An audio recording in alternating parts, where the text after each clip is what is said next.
రాష్ట్రంలో అమ్ముడు. అందుకని వాటిలో కూడా ఈరోజు కొత్త కంపెనీలకి లేకపోతే కల్తీ కంపెనీలని రాష్ట్రంలో ఒక ఆదాయ వనరుగా, వారి సొంత ఆదాయ వనరుగా చేర్చుకున్నారు.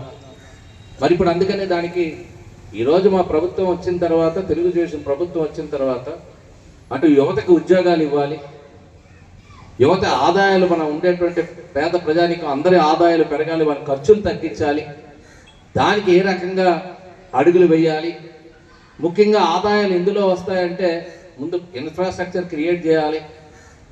ఎక్కువ ఇన్ఫ్రాస్ట్రక్చరు లేకపోతే పరిశ్రమ స్థాపన లేకపోతే ఇంకా సర్వీస్ సెక్టార్లో ఆదాయం పెరుగుతుంది కాబట్టి పర్యాటక రంగాన్ని ప్రోత్సహించాలి.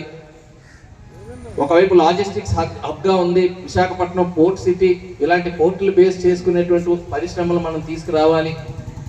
నేరుగా ప్రధానమంత్రి గారిని గతంలో కూడా 3 నెలల క్రితమే విశాఖపట్నం తీసుకొచ్చి ఆర్సిఎల్ మెటల్ అనేటువంటి ఒక పెద్ద కంపెనీని నక్కపల్లిలో శంకుస్థాపన చేసుకోవడం.